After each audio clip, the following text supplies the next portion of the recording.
Bonjour tout le monde et bienvenue dans la forteresse de solitude. Aujourd'hui, nouvelle vidéo Parlons Comics pour parler d'un nouveau paperback. Batman, l'envol des Batman. Oh, il y a des reflets, c'est super.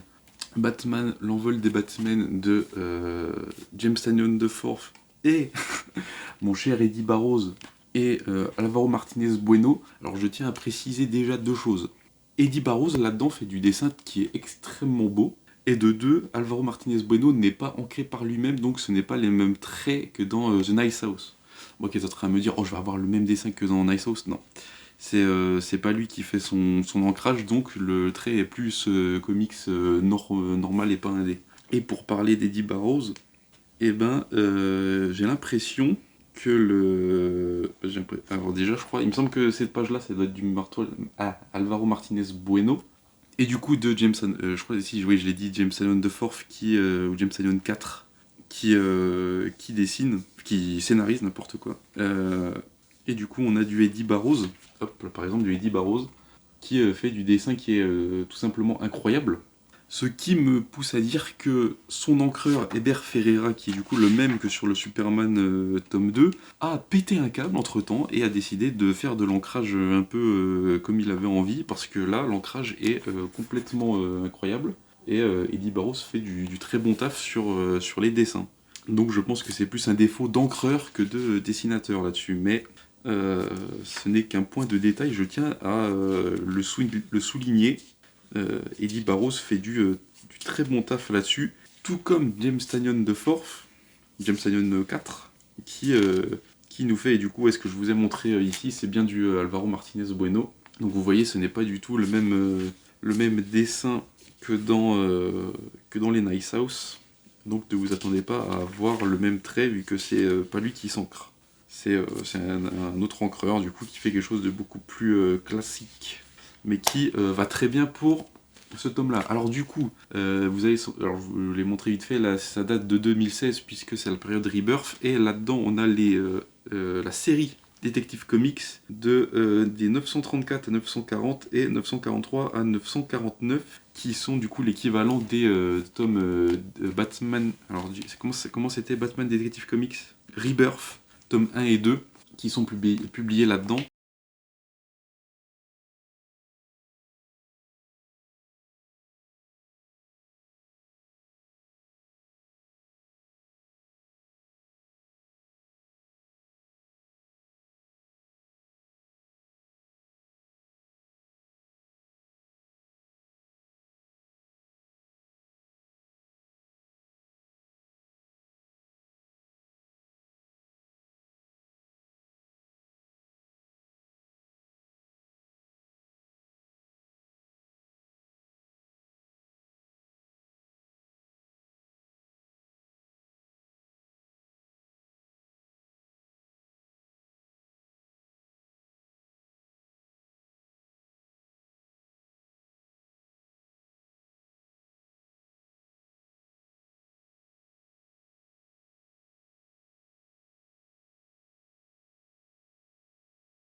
Un certain passé pour un certain personnage qui va mener à des choses plutôt dramatiques et qui vont après amener sur le deuxième arc qui s'appelle le syndicat des victimes, qui va reprocher des choses à Batman et qui va le remettre en question, et qui est assez cool comme histoire. Et à la fin on a deux numéros avec les deux derniers numéros, c'est sur Batwoman, un peu son passé, mais c'est des numéros qui sont aussi très cool. À noter que là, je viens de tomber sur une page où on a une petite ref avec le Dark Knight Returns de Frank Miller. On a une ref là-dedans, c'est assez cool.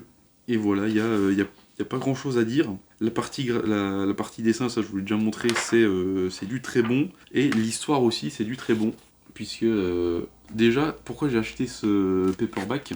Parce que à un certain moment, ces tomes-là de Detective Comics Rebirth m'avaient fait de l'œil, mais je connaissais pas assez James Tynion pour aller dessus.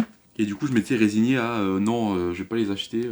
Puis surtout que c'était des Rebirth. Alors, oui, c'était Rebirth, c'était en plus grand format, etc. Mais le paperback est sorti, et il a un peu pas passé inaperçu, mais j'ai eu des questions. Je me suis dit, ah, est-ce que je le prends, est-ce que je le prends pas? Finalement, je me suis dit, bon, avec justement je crois le Superman, j'ai pris celui-là en paperback et je ne regrette pas vu que sur du coup là c'est le 4e paperback que j'achète, j'ai 100% de kiff à lire ces trucs. C'est une très bonne lecture, c'est très cool, c'est toujours aussi bien fabriqué, on a toujours les petits rabats. À noter que du coup comme ça c'est la période Rebirth, la frise chronologique vous fait de après DC Universe Rebirth jusqu'à Absolute Power. Ah non, ça fait Flashpoint. En fait, c'est tout ce qui est après Flashpoint jusqu'à du coup Absolute Power qui est l'événement le plus récent. Du coup, lance les DC Prime. Donc c'est assez cool. Ils nous ont fait ça, sachant que là-dedans on a Batman Metal, on a la guerre des rires et des énigmes, la cité de Bane, Joker War, Death Metal, Dark Crisis, Failsafe, machin, Absolute Power.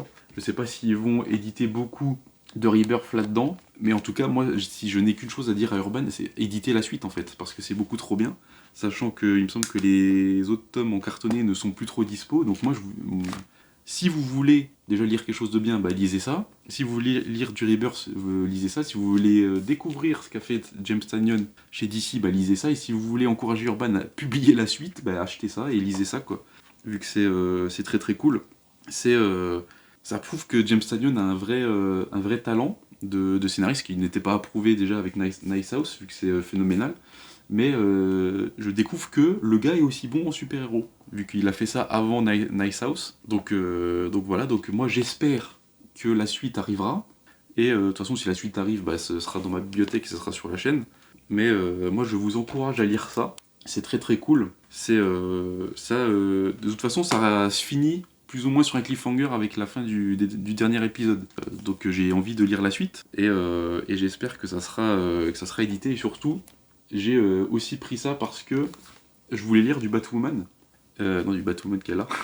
Et vu que ces tomes à elle sont plutôt en rupture, enfin, le tome 4 est assez dur à choper, et le tome 3 aussi, il me semble, je me suis rabattu sur ça, et une idée de ma part, à tout hasard, Urban, si vous voulez rééditer le Batwoman en intégrale, faites-le en paperback. Ça serait complètement débile de passer à côté de ça, vu qu'ils ont refait l'intégrale numéro 1 Élégie de Greg Rucka, Jock, etc. tout ça, et de J.H. Williams 3, qui était au scénario et pas au dessin.